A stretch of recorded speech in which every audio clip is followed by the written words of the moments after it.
제가 학교 다니고 때는 이거는 말만 들었지 그저 전혀 없었어요. 없는데 요새는 번역이 돼가 나와 있는 것더라고. 있는데 하여튼 이거는 요새 치면은 종교 문학, 일종의 종교 문학. 어떤 사람이 이런 사람들 수잔나 이런 거 이제 문화세 기독교 이런 걸 가지고 이제 문학적으로 하나 선한 종교 문학들인데 이것을 이제 경전 속에 포함시켜서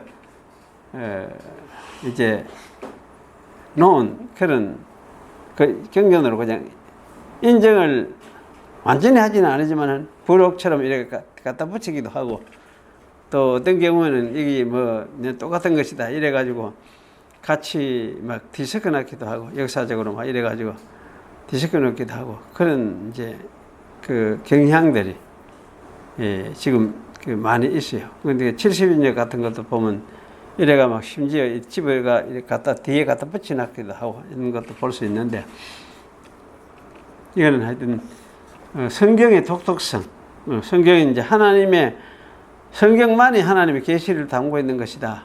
이렇게 이제 생각하는 그 개념이 거의 사라져버리고 성경도 하나의 유대인들, 특히 이스라엘 중심으로 해서 주어진 하나의 종교 문학이다. 이런 관점에서 이제 생각을 하는 사람들이 많아지니까 그런 사람들이 볼 때는 외경이나 성경이나 별로 구분이 없는 거지.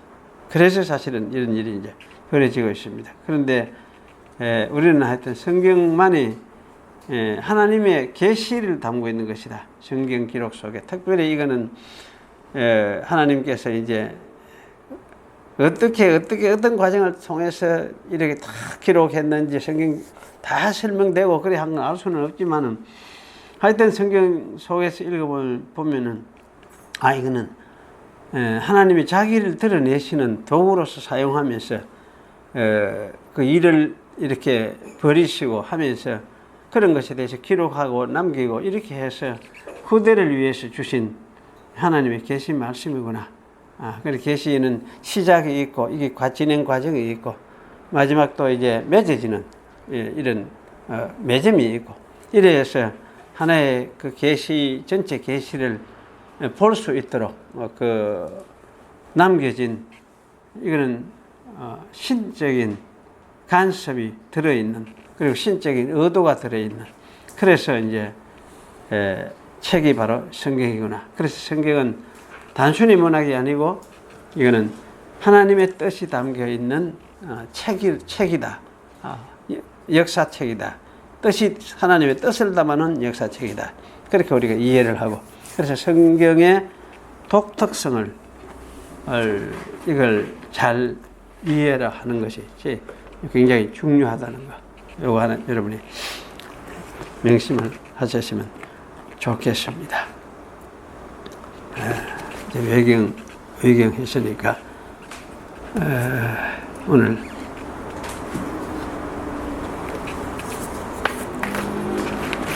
열왕기하 3장 보겠습니다.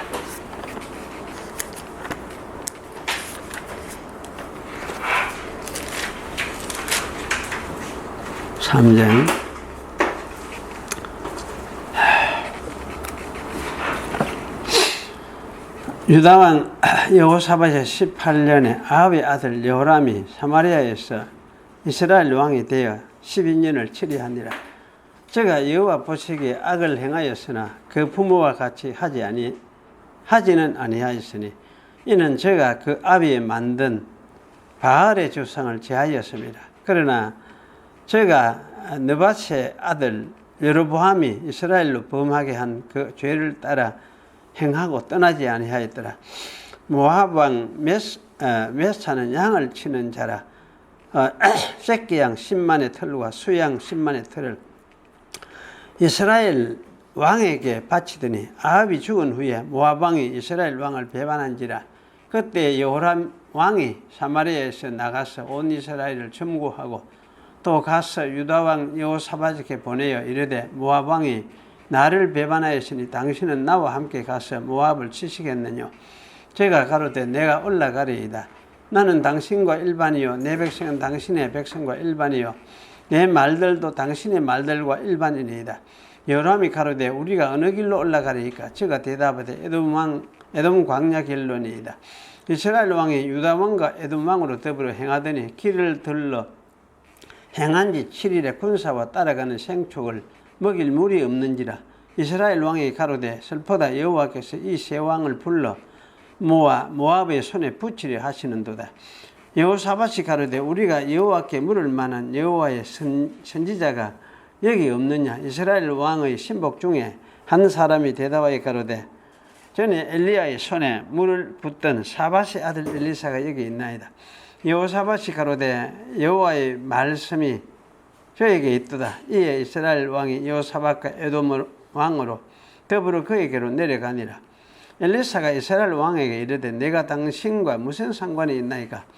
당신의 부친이 선지자들과 당신의 모친이 선지자들에게로 가소서. 이스라엘 왕이 저에게 이르되 그렇지 아니하리이다. 여호와께서 이 세 왕을 불러 모아 모압의 손에 붙이려 하시나이다. 엘리사가 가로되 내가 섬기는 만군의 여호와의 사심을 가리켜 맹세하노니 내가 만일 유다 왕 여호사밧의 낯을 봄이 아니면 당신을 향하지도 아니하고 보지도 아니하였으리이다. 이제 내게로 검은고 탈 자를 불러 오소서 하니라. 검은고 타는 자가 검은고를 탈 때에 여호와께서 엘리사를 감동하시니 제가 가로되 여호와의 말씀이 골짜기에 개천을 많이 파라 하셨나이다. 여호와께서 이르시기를 너희가 바람도 보지 못하고 비도 보지 못하되 이 골짜기에 물이 가득하여 너희와 너희 육축과 짐승을 마시리라 하셨나이다. 이것은 여호와 보시기에 오히려 작은 일이라. 여호와께서 모압 사람도 당신들의 손에 붙이시리니 당신들이 모든 견고한 성과 모든 아름다운 성을 치고 모든 좋은 나무를 베고 모든 샘을 메우고 돌로 좋은 밭을 흘리이다 하더니 아침에 미쳐 소재 드릴 때에 물이 에돔 편에서부터 흘러와서 그 땅에 가득하였더라. 모압 사람들이 왕들이 올라와서 자기를 치료한다 함을 듣고 갑옷을 입을 만한 자로부터 그 이상이 다 모여 그 경계에서 섰더라. 아침에 모압 사람이 일찍이 일어나서 해가 물에 비침으로 맞은편 물이 붉어 피와 같음을 보고 가로되 이는 피라. 예, 라틴 성경에는 보니 칼로 인한 피라 이렇게 되어 있던데 이게 또 없어요. 이 칼 하는 말이 한글도 없고 히브리 말에는 없어요. 그게 왜 그런지 모르겠어요. 필은 왕들이 싸워 서로 죽인 것이라. 이래 보면 칼로가 한 게 맞거든. 모압 사람들아 이제 노라가를 가자 하고 이스라엘 전에 이르니 이스라엘 사람이 일어나 모압 사람을 쳐서 그 앞에서 도망하게 하고 그 지경에 들어가면 모압 사람을 치고 그 성읍을 쳐서 헐고 각기 돌을 던져 모든 좋은 밭에 가득하게 하고 모든 샘을 메우고 모든 좋은 나무를 베고 길하레셋의 돌들은 남기고 물매꾼이 두루 다니며 치니라. 모압 왕의 전세가 극렬하여 당하기 어려움을 보고 칼찬 군사 700을 거느리고 충돌하여 지나서 에돔 왕에게로 가고자 하되 능히 못하고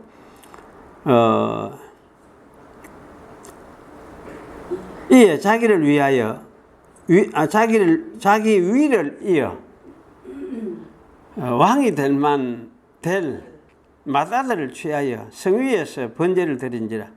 이스라엘에게 크게 통분함이 임하며 저희가 떠나 각기 고국으로 돌아갔더라. 예, 이 별것 아닌 것 같다 싶은 그 내용 같은데도 사실 우리가 그 이해하기 어려운 부분이 상당히 많이 나오는 장입니다. 그래서 이 나무를 뚫고 내 배를 보고 넘어갈까 이 생각을 하다가 또 그냥 막 버리고 갈 수도 없고 그런데 또 이래 막 지나가려고 하니까 하여튼 내가 욕심이 많은 것 같다 싶어 한꺼번에 너무 많이 뭐를 자꾸 이래 홀때 능가하려고 자꾸 이렇게 하는 생각도 들기도 하고 참 글을 이래 써도 한 페이지, 한 두 페이지만 쓰고 설교를 말아야지. 이렇게 하다가 쓰다가 보면 이래 또 그래 안 돼요. 잘 안 되고 이게 어찌하면 좋을지도 모르겠다 싶은 생각이 들 때도 있고, 마음이 길다 싶으면 마음이 조급해져가 또 말이 좀 빨라지고 자꾸전 이런 게 있어요. 그건 좀 짧아져야 말도 좀 천천히 하고 내 말 하는 거를 나도 알아듣고 이렇게 하면서 해야 되는데 그게 참 어려워요. 어렵고. 예. 그 컴퓨터를 쓰니까 지난주에는 하여튼 그 엘리사 엘리야를 헷갈려가지고 거의 반턴 이상 다 틀려버렸어. 보니까 제가 나중에 집에 가가 다시 읽어보니까 다 틀려가 다시 고쳤는데 그래도 틀린 게 있는지 모르겠어요. 컴퓨터 쓰니까 쓰는데 거기 이렇게만 몰두가 돼서 그랬는지 틀린 기라 틀리구나 이 생각을 못해. 프린터가 읽으면 비로소 하는데 그것도 이제 막 지나간 게 많거든. 지나면 프린터가 읽으면서 고치고 한 개 그래 틀리기 억수로 많은 거라. 하여튼 머리가 무엇이 이제 돌아가지도 않는 것 같고, 서면서 이게 아니다 이 생각을 못 하고 막 쓰고 하고 있어요. 참 사람 머리라는 게 이게 참 이상하구나. 내가 치매가 오나 이런 생각도 들기도 하고 하여튼 그런 생각이 많이 들어요. 오늘은 이제 이 이스라엘과 모압의 전쟁 이렇게 제목을 붙였는데 여기 이제 1절에서 3절 내용은 그 여호람에 대한 이야기를 주로 하고 있죠. 그래서 여호람이라는 이름은 여호와께서 높이 되셨다. The Lord is exalted. 이런 뜻을 가지거든요. 여호와께서 높이 되셨다. 그런데 참 이거는 하나님을 엄청 공경하겠구나 이런 생각이 들어지는데 전혀 그 뜻하고는 전혀 그렇지를 않아요. 아니 이 아합의 아들인데 아들 그 아하시아가 요 앞에 왕이 돼가지고 한 2년 걸쳐 하다가 죽었잖아요.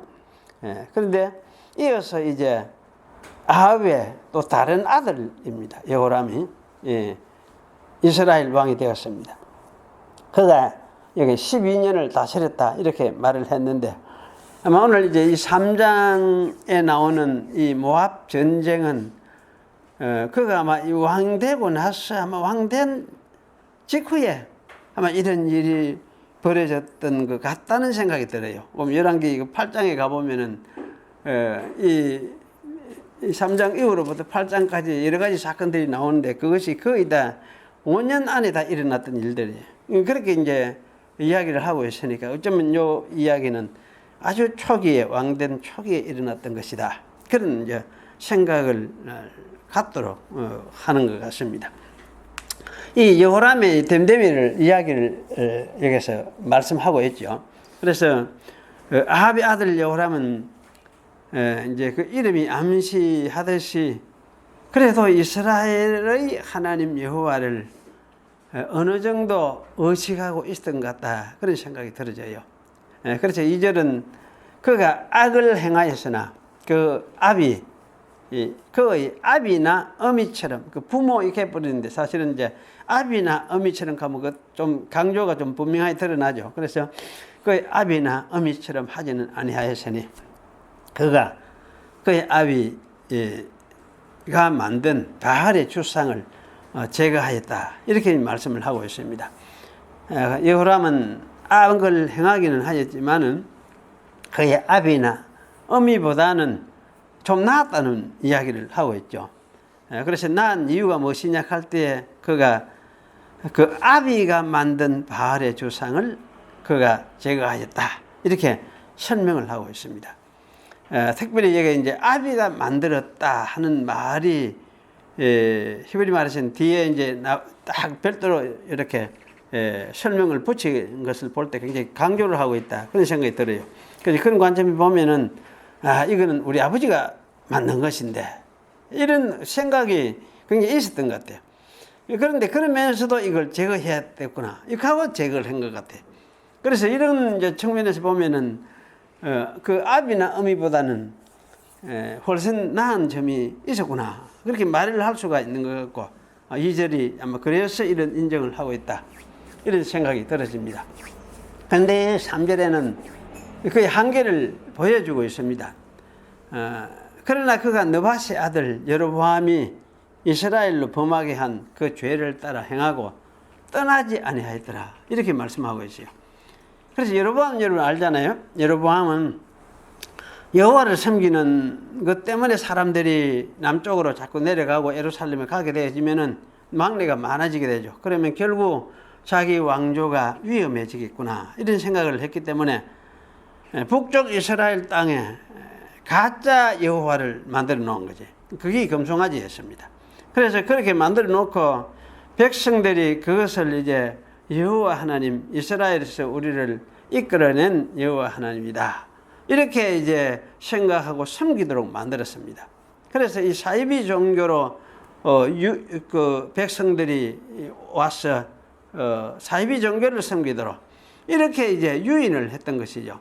그런데 이게 이제 그 일을 여로보암이 시작을 했었는데 북쪽 이스라엘의 왕들은 전부 이걸 벗어난 사람이 하나도 없어요. 그런데 여기 이제 여호람도 역시 마찬가지더라, 그런 이야기를 계속하고 있어요.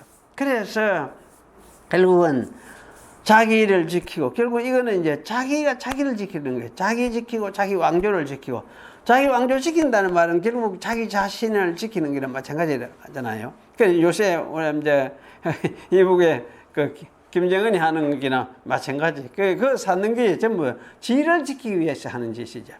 자기 자신 지키기, 자기 왕조, 아버지, 할아버지, 자기 이래 대대로 물려오는 이 왕조를 지키기 위해서 하는 짓이더래요. 그와 같이 똑같은 그런 상황이었습니다.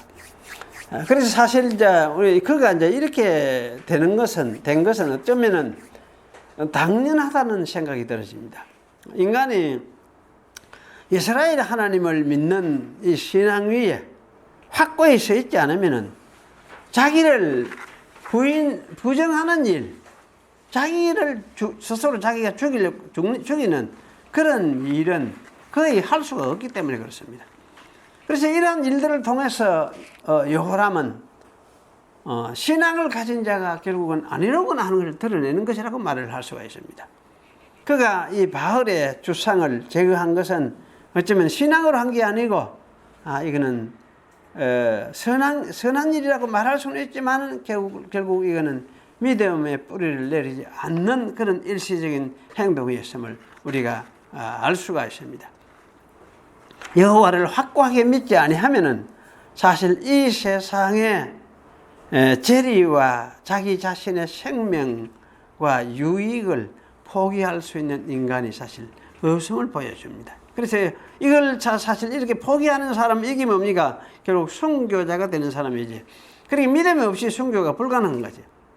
그래서 종교를 자기 이익을 위해서 이용하는, 사실 오늘날의 많은 사건들도 마찬가지라 할 수가 있습니다. 그래서 믿음 없는 가운데서 사실 종교 속에 들어와서 종교를 자기 유익을 위해서 이용하다가 보니까 이런 많은 일들이 벌어지고 있다, 이렇게 우리는 판단을 할 수가 있습니다. 그래서 신앙이 없는데 신앙을 위하여 자기를 부인하고 죽을 사람은 없다, 그렇게 우리가 말을 할 수 있죠. 그래서 여호람은 사실 이런 사람들, 신앙이 없는 사람들 중에 하나였다, 이렇게 이야기를 할 수가 있습니다. 그런데 문제는 사실 이런 사람이 이스라엘의 왕이 되었으니까 사실 그것이 큰일이죠. 그것이 큰일이고 여호와 하나님의 진노가 이스라엘 위에 머물러 있는 것이다, 그렇게 말을 할 수가 있습니다. 선한 왕이 세워지면은 이거는 좀 희망이 있죠. 하나님이 또 이 왕을 통해서 이스라엘에 좋은 어떤 일을, 은혜를 베푸시려고 하는구나 하는 징조로 우리가 받아들일 수 있고, 그는 가능성을 읽을 수 있으니까. 그런데 그렇지 않을 때는 이거는 하나님의 진노가 머물러 있구나, 이렇게 말을 할 수밖에 없는 그런 상황이 되었습니다. 그래서 이런 이야기들은 사실 신약에도 이런 이야기들을 많이 하고 있어요. 예수님이 오셔서 예수님 사역을 하셨을 때도 그 예수님을 사역을 통해서 예수님을 믿는 사람은 참 영생을 아는 사람이 되지만은 그렇지 않는 사람들은 하나님의 진노가 어떻습니까? 그들 위에 머물러 있느니라. 이렇게 표현을 하고 있습니다. 그리고 여기 이제 4절에서 25절까지 이야기인데, 이제 이 모압과의 전쟁을 우리가 생각을 해보겠습니다. 아합이 죽은 후에 모압 왕 메사가 이스라엘을 배반하였습니다. 해마다 바치던 조공 바치기 굉장하죠. 양 10만 마리 그 양모와 양털을 바쳤으니까 굉장한 것입니다. 그런데 이것을 이제 메사가 거절을 하고 이스라엘을 섬기던 데서 벗어나서 독립을 선언하였습니다. 그래서 여호람이 이스라엘 군대를 소집하고 또 유다 왕과 에돔 왕까지 가담시켜서 모압을 치려고 출병하였습니다. 그런데 그들을 언론하여서 에돔 어디로 갈까? 어느 길로 갈까? 이래 하다가 에돔 광야 길을 통해서 모압을 치러 갑시다. 이래 되었습니다. 언론이. 그래서 에돔 광야의 길이라는 것은 이제 에돔 광야를 지나서 모압 땅으로 가는 길을 말하죠. 당시에 이제 모압으로 가는 이 길은 여러 경로가 있었습니다. 그런데 이제 이 에돔 광야 길은 좀 멀리 둘러서 에돔 광야에 있는 길을 통과해서 모압으로 가는 그런 길을 선택을 하였던 것입니다. 왜 이런 길을 선택했는지는 잘 모르겠는데 그래도 하여튼 이 길이 낫겠다 싶어서 이런 선택을 했는지 모르겠습니다. 하지만은 그 길은 너무나 먼 길이었습니다. 그래서 7일을 진군하여도 모압 땅에 이르지 못한 상태였습니다. 그래서 진이 빠져버린 거예요. 전쟁도 못 해보고 진이 빠져버리고 위험한 상태에 빠뜨린 것입니다. 그래서 이런 이제 상태의 이 위험 상태라는 것은 이 군사와 데리고 간 짐승들을 먹일 물이 떨어진 거죠. 그래서 이건 참으로 심각한 문제였어요. 전쟁을 하지 못한다 할지라도 물이 없어서 군사와 짐승들이 다 죽게 된 그런 상황이 되었습니다. 그래서 그들은 큰 난관에 빠졌습니다. 그때 이 여호람은 여호와께서 세 왕들을 모아서 모압의 손에 붙이려고 하시는구나. 이렇게 하면서 아마 이거는 두려워하고 탄식하는 그런 소리였겠다. 그런 생각이 듭니다. 그래서 같이 갔던 유다 왕 여호사밧이 찾은 선지자가 누구냐? 그 사람 엘리야였어요. 그래서 엘리사는 유다 왕 여호사밧의 얼굴을 보아서 여호와의 도우심을 구하겠다. 여호와께 물어보겠다. 그래 했죠. 그래서 엘리사가 검은고 타는 사람을 청하해서 오너라. 좀 그래서 오게 하십시오. 해가 그 사람이 와서 검은고를 탈 때에 여호와의 손이 엘리사 위에 임하였다 했습니다. 여호와의 손이 계신 이거는 사실은 히브리 말인데 여호와의 손이 그래 여호와의 아마 능력이 엘리사에 임했다 이렇게 할 수도 있을 것 같고 여호와에게 이제 미리 예언을 하는 어떤 그 예언의 신이 아마 능력으로 엘리사에게 임했던 것 같다 이런 생각이 들어요.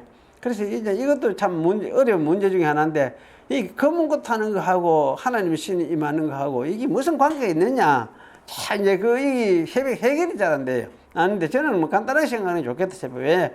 옛날 그 시대는 그랬다. 옛날 그 시대는 이 검은거나 이런 것을 통해서 노래하고 할 때에 선지자하고 하나님하고 교통하는 그런 방식을 하나님께서 허락하셨고 받아들이가 그때 사용을 하는 것이지.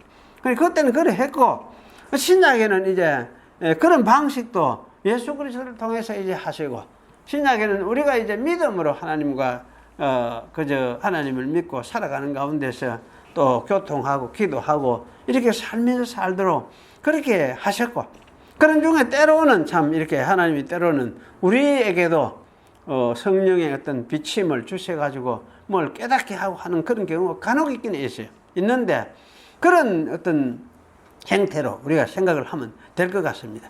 그래서 이제 이 여호와 하나님은 이 엘리사를 통해서 말씀을 하셨는데 뭐라고 하셨느냐 하면 이 골짜기에 물이 가득하여서 너희와 너희 짐승이 다 마시게 할 것이니까 내가 그래 하겠다 이 말이죠.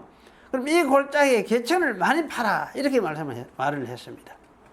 그럼 골짜기에 물을 많이 가두도록 하기 위해서 개천을 팔아 이렇게 이야기를 한 것 같아요. 개천 가면 막 막 도랑을 팔아요. 그러면 흘러가도록 이런데 잘 흘러가는 것도 중요하지. 물이 많으면 잘 흘러가야 되잖아요. 그것도 중요한데 또 잘 파놓으면 그 물도 개비니까.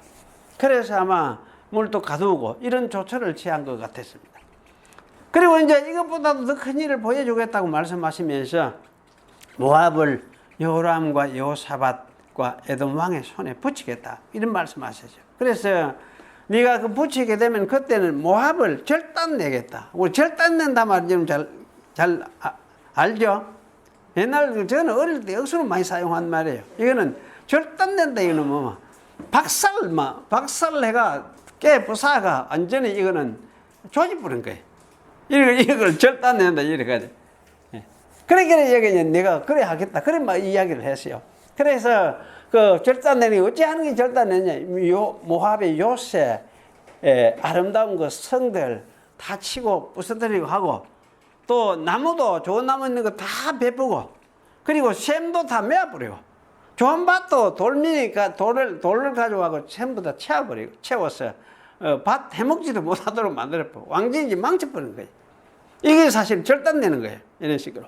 그렇게 하도록 내가 하겠다 이렇게 했습니다. 이 말씀이 실제로 그대로 이루어졌습니다. 여호와 하나님은 멀리 에돔 동쪽 산악지대에서 큰 비를 내려서 그 물이 이스라엘 그 연합군이라 할 수 있게 연합군대가 할 수 있는데 하여튼 연합군대가 올라간 그 에돔의 길로 흘러오도록 그렇게 하셨습니다. 그렇게 에돔 올라간 그 길로 길인데 도무지 이거는 물이 글로 올 때가 아니거든요. 그런데 사실은 이제 물이 흘러오도록 한 거죠. 그래서 이거는 이제 이런 생각을 모압이 전혀 못한 거지. 이 광야 길에 물이 흘러올 것이라 전혀 생각할 수 없는 일이었습니다. 그런데 이제 아침에 모압이 일어나서 보니까 광야 길이 마치 피가 흐르는 것 같이 보였습니다. 아침 햇빛이 광야 길 위에 흐르는 물 위에 비추었기 때문이라 그렇게 성경이 설명합니다. 그래서 모압 사람들은 이제 저 왕들이 저끼리 칼로 싸워서 피가 강물처럼 흐르는구나 이런 생각을 하고 모두들 노래하러 가자 이렇게 해서 이스라엘 집까지 몰려왔죠.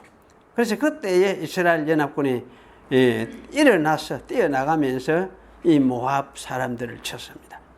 그리고 이 모압의 성들을 쳐서 헐고 돌로 밭에 채웠고 샘도 메우고 좋은 나무들을 벌목해 버렸습니다. 모압 사람들의 이 성, 밭, 나무, 물 뭐 완전히 절단한 거죠.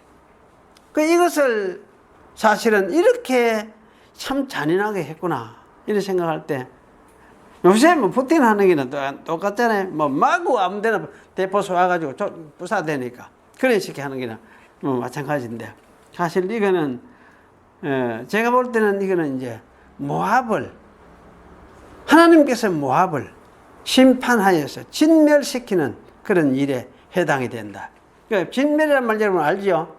그 성경에 진멸시킨다 뭐였습니까? 완전히 없애는 거죠. 완전히 진멸시키는 거. 그거는 그 속에 있는 작은 아이들까지도 사실 다 없애는 걸 이야기해요. 그래 무지무지한 박멸이에요. 요새 박멸, 인종 청소하듯이 그 완전히 박멸시키는 거예요. 이 헤렘법이라고 해가지고 사실 어째 이런 일이 있느냐 이렇게 할 때 사실 이거는 심판이에요. 하나님이 그 죄에 빠져 있는 그 민족 그 인간을 심판하는 하나의 심판의 도구로서 사용하는 것이기 때문에 사실 이거 우리가 볼 때 너무나 잔인하구나 이렇게 생각이 들지만은 어떻게 보면 이거는 그렇지 아니하면은 만약에 그들이 그렇게 하지 아니하면은 그래도 하나님이 이렇게 그때 박멸을 하는 이걸 늦추고 안 그러면 돌리고 또 회개하면은 돌아오도록 받으시고 하시는 하나님이신데 이렇게 이제 박멸을 하게 만드셨구나 이렇게 우리가 이해를 할 때에 이거는 이스라엘을 통해서 모압을 하나님이 심판하시는 하나의 그런 일을 하신 것이로구나. 그럼 이스라엘은 심판의 도구로서 사용된 거죠. 그래서 사실은 이제 이렇게 하나님께서 하시는 일이 옛날에 이렇게 심판을 하셨구나. 모압을 심판을 하셨구나. 이렇게 우리가 이야기를 할 수 있습니다. 그러면 모압이 이렇게 된 거는 자기들이 이스라엘 하나님을 떠나서 그 이 사건을 사실 악행을 함으로 이 일을 자초한 것이거든요. 그럼 자기들이 이스라엘을 사실을 떠나지 아니했으면 나았을까? 제가 쓸 때는 그래요. 적어도 이스라엘이 우상 숭배에 빠져 있다고 할지라도 이스라엘 지배 아래 있으면은 그래 하나님이 선지자들을 통해서 그래도 여호와와 교통할 수 있는 길이 열리죠. 여호와를 만나고 접할 수 있는 어떤 길이 열리는 거죠. 그래서 그들은 사실은 그들에게도 뭐냐 구원이 주어지고 복음이 말씀이 전해지는 그런 어떤 기회가 되는 것이죠. 근데 사실 그걸 이제 거절하고 떠나버리면 어떻게 됩니까? 우상에 빠지고 그러면 이제 그들에게는 하나님의 이 구원의 길이 완전히 닫혀버리는 그런 결과에 이른다 그 말이죠. 그래서 사실은 하나님의 관점에 보면은 민족적인 관점에 보면 이스라엘 지배 밑에 있는 것이 이것이 굉장히 자기들에게는 해로운 것 같고 억울한 것 같고 좀 못할 것 같은 그런 느낌이 들지만은 하나님의 관점에서 보면은 어쨌든 이스라엘 밑에 있는 것이 나아요. 이스라엘 밑에 있는. 그게 요새도 마찬가지입니다. 이거는 엉망진창의 교회라도 그래도 교회 안에 있으면은 하나님은 자기의 구원의 말씀을 들을 수 있는 기회를 사람들에게 제공을 하셔요. 참된 사람이 하나님을 만나도록 하시는 그런 사역을 하나님은 하시는 것입니다. 그래서 이런 관점을 보면은 사실은 이제 모압이 행한 그런 일, 그 심판을 당하는 이 일들을 패배당하는 이 일들을 이건 하나님의 심판이구나, 당연한 일이구나 저는 그런 생각을 합니다. 그리고 또 하나 생각할 것은 이스라엘 백성에 대한 교육이라 생각을 저는 합니다. 그래서 모압을 치는 전쟁에 참여한 이스라엘 모든 백성들이 여호와의 구원과 심판을 경험하게 되었다는 사실입니다. 이스라엘 백성들은 자신들이 친히 전쟁에 참여하면서 광야의 물을 보내서 온 군대와 짐승들을 먹이신 하나님을 경험하였습니다. 또 모압의 견고한 성과 아름다운 성을 치고 나무를 베고 물샘을 메우고 돌로 밭을 황폐화시키는 일에 참여하면서 하나님이 실행하시는 심판에 이스라엘 백성들이 참여했습니다.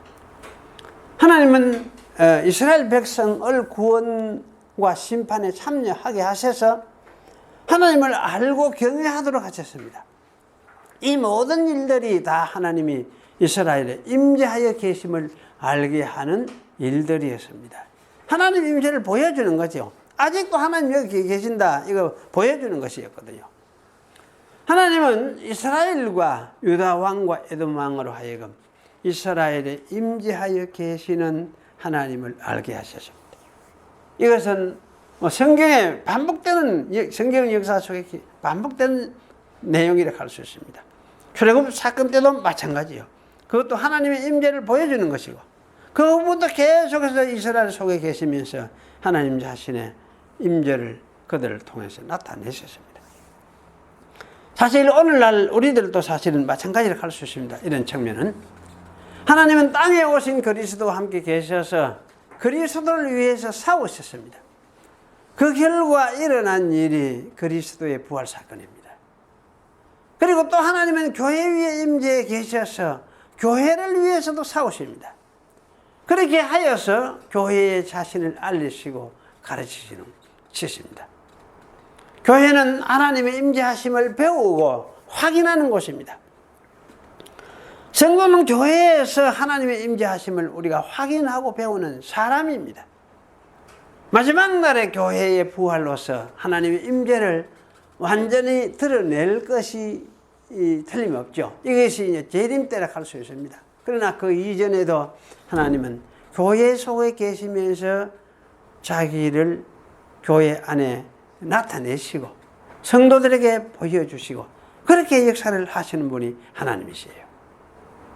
이렇기 때문에 우리가 교회는 달리 생각을 하면은 무서운 곳이기도 합니다. 거기에 하나님이 나타나기 때문입니다. 사도행전의 역사에서 우리는 이런 사실을 확인할 수가 있습니다. 그리고 교회의 역사 속에서 이런 일은 반복되어 왔습니다. 사실 사도행전 제가 요즘 계속 읽고 있어요. 요한복음을 다 읽고, 이제 라틴어 성경으로 요한복음을 다시 6번 읽었거든. 읽고 이제 사도행전을 가가 좀 읽고 가는데요. 사도행전을 읽으니까 사도행전 속에 이게 안 보이던 것이 굉장히 많이 보여요. 하나하나 다 다시 살펴보니까. 그런데 중요한 것이 뭐냐면 하나님이 교회에 임재하면서 자기를 나타내세요. 자기를 나타내세요. 그것이 사도들을 통해서 행하신 여러 가지 이적, 여러 가지 사건들이었어요. 자기를 나타내는 사건들이었어요. 그러니까 사실 교회 속에 하나님은 계시기 시작을 했다는 걸 초대교회에 보여주셨거든. 그러니까 이와 같이 그럼 오늘날 교회도 하나님이 임재해 계시지 않느냐? 마찬가지로 임재해 계시는 거지. 그 임재해 계시면서 자기가 임재해 계신다는 것을 때로는 보이고 나타내시는 그런 일을 하시는 것이죠. 그래서 우리는 사실 이 교회 속에서 하나님이 계심을 우리가 기억을 하면서 참 하나님이 우리를 통해서 자기가 임재해 계신다는 것을, 우리와 함께 임재해 계신다는 것을 보여주시기도 하는구나. 이 사실을 여러분 기억을 하십시오. 그래서 이 때문에 사실 우리 성도들이 기도하고, 이 때문에 또 의지하면서 말씀을 생각하고 약속을 생각하고 이러면서 하나님의 백성으로 살아가게 되는 것이에요. 그래서 세상에는 이런 것이 없어. 그럼 세상 사람들이 볼 때는 진짜 하나님 계시는 교회가 어떻습니까? 무서운 곳이거든. 하나님이 저기 계시니까.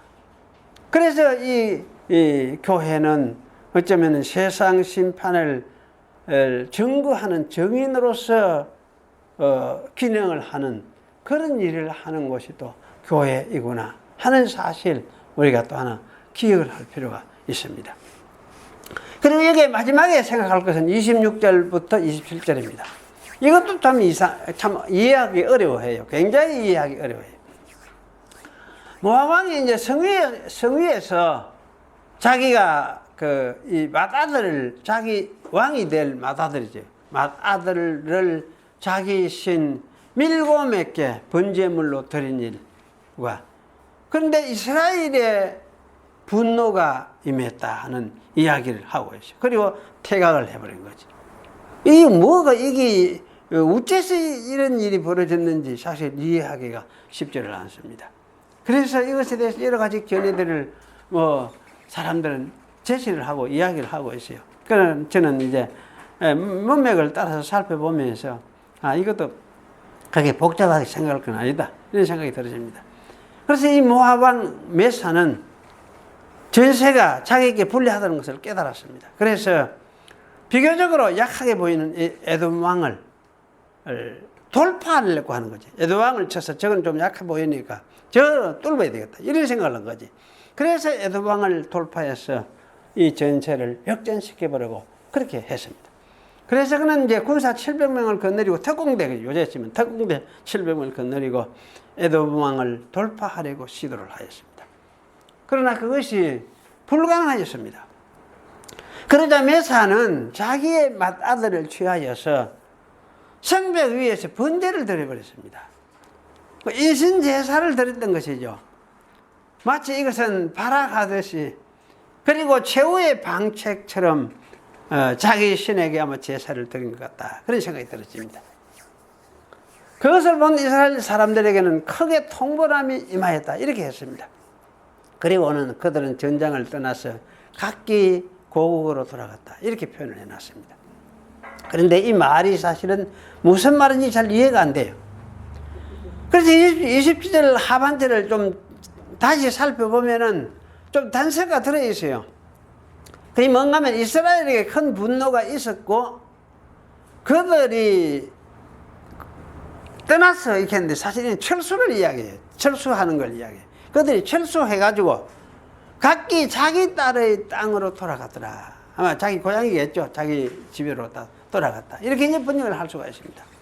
이렇게 읽고 보면은 이스라엘 사람들이 전장에서 철수를 했다는 사실이 분명하고, 그래서 자기들이 땅으로 돌아가 버린 것이 철수라는 걸 분명하게 우리가 알 수가 있습니다. 북쪽 이스라엘은 북쪽으로 가고, 아마 유다 사람들은 유다도 지방으로 가고, 에돔 사람들은 에돔 땅으로 돌아가 버렸다는 것을 뜻합니다. 그래서 이 기록에서 이스라엘 사람들은 고향으로 돌아가게 한 것은, 이스라엘을 고향으로 돌아가게 한 것은 그들에게 큰 분노가 있었기 때문이다. 그렇게 말씀을 하고 있습니다. 분노 때문에 간 건 틀림없죠. 왜 이스라엘에게 그러면 분노가 있어야 될까? 그래서 이 큰 분노를 하나님이 그러면 분노를 주신 것인가? 뭐 그렇게 생각하는 사람들도 있어요. 있는데 어쨌든 그 이유는 그들이 모압 왕 메사가 성벽 위에서 자기의 마사들을 태워서 자기 신 그모스에게 바치는 일을 보았기 때문입니다. 그렇다면 이스라엘이 분노한 것은 모압 왕의 행위에 대한 분노라고 생각하는 것이 옳습니다. 이스라엘 민족 중에는 이런 가증한 행위가 없었습니다. 이스라엘 민족 속에는 이런 일을 하지 못하도록 모세를 통해서 하나님이 막았고 경계를 했었거든요. 그래서 이스라엘에는 이런 일이 없었습니다. 이런 일은 이스라엘에서는 있을 수 없는 가증한 일이에요. 그래 이스라엘은 이런 일에 연루되어서는 절대 되지 아니하였습니다. 그래 이방인들이 하는 짓인데 특히 이런 일은 하나님이 아주 강하게 막으시는, 분노하시고 진노하시는 그런 일이거든요.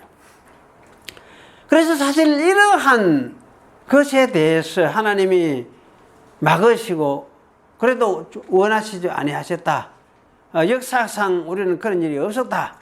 아마 이런 의식이 당시 이스라엘 백성들에게 있었다 저는 믿습니다. 그래서 이런 생각을 할 때에 모압 왕의 인신 제사에 대한 이스라엘의 분노라는 것은 있을 수 없는 짓을 모압 왕이 거행했다는 것에 대한 분노라고 할 수 있습니다. 따라서 그 가져간 일에 그러면 우리는 부정함에 연루되지 말아야 되겠구나 하는 생각을 이스라엘 백성들이 가졌다. 그렇게 저는 생각을 합니다. 이런 인식 때문에 이스라엘 백성들은 아마 전장에서 철수를 해버렸던 것이라 생각합니다. 아마 이건 왕이 철수하라고 명령을 한 것도 아니에요. 그렇게 이스라엘 백성들이 볼 때 이건 도무지 함께 상종을 할 수 없는 그런 것이고, 이 사실을 가까이 해가는 오히려 부정하고 부정만 있겠다 싶으니까 그렇게 참 성질나고 이래 화가 나서 오히려 철수해버린 하나씩 모두 빠져나가버린 것 같아요. 그래서 백성들은 철수를 해버린 거지. 모압을 멸망시키는 것은 다음에 해도 되거든요. 그래서 모압 멸망은 당장 중요한 것이 아니었습니다. 이스라엘 백성들은 모두가 일종의 이 어려운 일종의 자기들 참 하지만 이 전쟁에 참여한 사람들 가운데는 그래도 여호와를 경외하는 사람들이 많이 있고 하니까 그래서 모두가 이 일종의 어려운 분노를 가지게 된 것이 틀림없어요. 그리고 이 가정한 부정에서 우리는 그래도 구별되어야 한다는 생각을 가졌더라. 그런 생각이 들었습니다. 그래서 누구 하나 가르칠 것 없이 각기 자기 땅으로 돌아가게 된 것이다. 그런 생각이 들었습니다. 그래서 이렇게 생각할 때에 메사의 이 가정한 일을 하나님께서는 이스라엘을 일깨우는 하나의 도구로 사용했던 것이라 그런 생각이 듭니다. 남북 이스라엘 백성들은 물론이고 에돔의 백성들까지도 다시는 이런 가정한 일에 빠지지 말아야 하겠다는 의식으로 아마 꽉 차게 하셨던 것이다. 그렇게 저는 생각을 합니다. 하나님은 이스라엘을 사실 꽉 팽개쳐버리고 내던져버리고 하신 것이 아니었습니다. 아직도 이때까지도 교육하고 일깨워서 여호와 신앙에 세우고 싶어 하시는 것이 틀림이 없습니다. 이스라엘에 대한 여호와 하나님의 인내심 그리고 자비하심을 우리는 여기서 볼 수가 있습니다. 여호와 하나님의 이런 마음이 여호람 당시 이스라엘의 희망이라고 말을 할 수가 있습니다. 여호와 하나님이 이스라엘을 포기하지 아니하시는 것이 그때의 이스라엘의 희망이었다 할 수 있죠. 사실 이런 면에서 오늘날 또 저는 마찬가지라 생각이 듭니다. 그래서 오늘날 또 교회를 향해서 하나님이 희망을, 내가 아직 너희들을 버리지 아니했다, 포기하지 아니했다, 이렇게 하면서 하나님이 그 희망을 가지고 하나님이 하겠다는 어떤 의지를 가지는 것, 이것이 아마 교회가 가질 수 있는 소망이라 그런 생각이 됩니다. 그래서 주님께서 계속해서 교회를 가르치시고 세우시려는 그런 관심이 남아있어야 하는 것이 정상이고, 저는 우리 교회가 사실 이런 주님의 관심이 남아있는 그런 교회가 되도록 그렇게 저는 소망을 합니다. 그래서 여러분은 이런 소망 중에 우리가 교회 생활을 해야만이 이게 정상이 아니겠느냐, 그런 생각이 들어집니다. 그래서 이런 소망이 없다고 하면 사실 끝난 거죠. 하나님과 우리의 관계도 끝나는 거죠. 끝난 거죠. 그러니까 적어도 우리는 이런 소망이 있다는 것, 이 생각은 우리가 가질 수 있어야 되겠다, 그런 생각이 들어집니다. 기도하겠습니다. 그러하신 하나님 감사합니다. 오늘 옛날에 하나님 이스라엘을 다루시던 하나님의 모습을 우리가 보았습니다. 지금도 변함없이 그러한 줄 압니다. 참 아들 보내셔서 구속의 사역을 이루셔도 오늘 또 인간들은 정신없이 자기 속에서 빠져서 하나님을 향해서 참 무엇을 올바로 섬기는지 어떠는지도 생각지 못하고 자기가 무슨 일에 빠져 있는지도 알지 못하면서 허덕이고 헤매고 있는 그런 저희들의 모습, 또 이 한국 교회의 모습을 우리가 보게 되고 세상 교회의 모습을 동시에 보게 됩니다. 그러나 저희가 소원하옵는 것은 어쨌든 교회 속에 주님께서 교회를 버리지 아니하시고 자기 백성으로 선택하신 것을 버리지 아니하시고 계속해서 관심을 가지시고 그래도 세우려고 하시고 가르치시려고 하시는 주님의 뜻이 있음을 우리가 되새기고 또 여기에 소망을 우리가 두고 기다릴 수밖에 없사오니 저희 교회도 또 그러한 주님의 선한 소망의 뜻을 둔 교회가 되도록 저희가 소원하오니 저희들로 하여금 주님 안에서 참 바르게 세워주시고 일깨워서 하나님의 백성으로 서 있도록 이끌어 주시옵소서. 그저 예수님의 이름으로 기도하옵나이다. 아멘.